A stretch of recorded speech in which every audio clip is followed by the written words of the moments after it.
Hello, this is the luckiest maths teacher in the world. Thank you so much for tuning into this video in which we'll go through everything we went through in week 4. So it was all about parabolas. So we're going to look at solving problems using parabolas, finding the intersection of a line and a parabola, and finding the equation of a parabola. So let's start with an application question.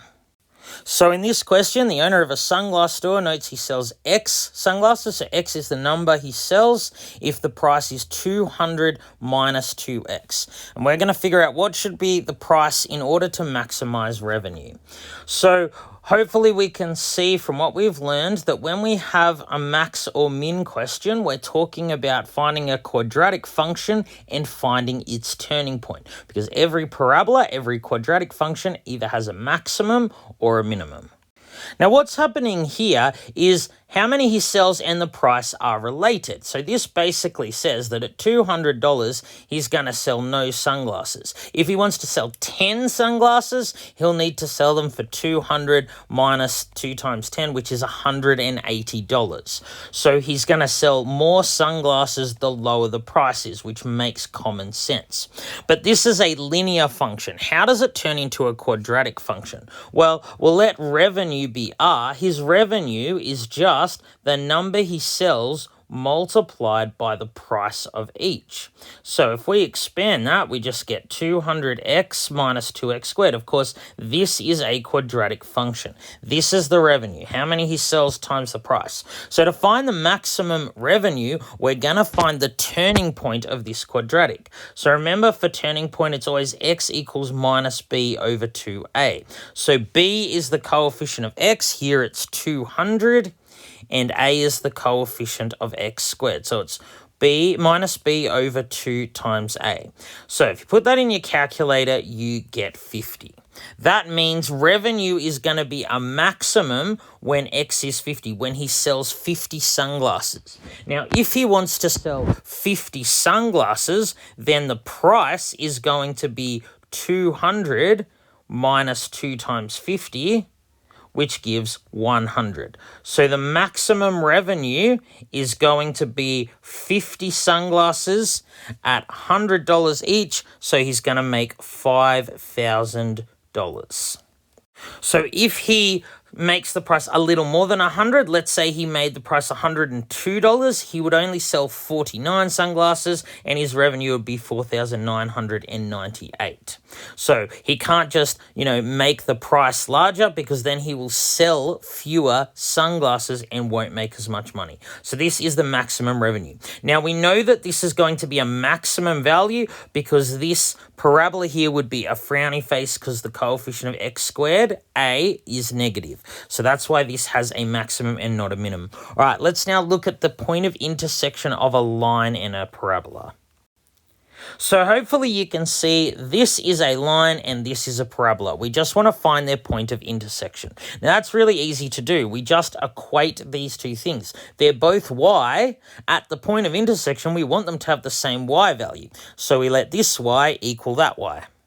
Now, the way that we need to solve quadratics is have one side equal to 0. So I'm going to get rid of this stuff on the left-hand side. So I'm going to add 3x to both sides, and I'm going to add 13 to both sides. That gets rid of it, so the left-hand side is now 0. So this is a trinomial with 3 terms. To factorize, I find two numbers that multiply to 25, add to 10, and they, of course, are 5 and 5. So we get 0 is x plus 5 squared, so x equals minus 5. The question asks for a point of intersection. We found the x value. We need to find the y value. So the y value, because y is just minus 3x minus 13, y is minus 3 times x minus 13, which gives us 2. So the point of intersection is minus 5, 2.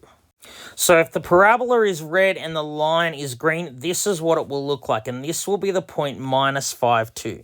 There's only one point of intersection. So when there's only one point of intersection, we say the line is a tangent to the parabola.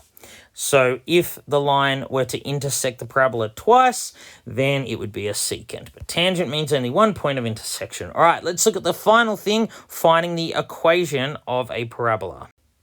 So given 3 points, you can find the equation of a parabola that passes through them. And that's what we're going to do here, the parabola that passes through these 3 points.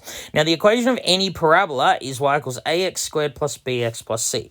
So we just need to find a, b, and c. Now, c is easy to find. It's just going to be 9 because when x equals 0, this equals 0. You're just left with 9 equals c.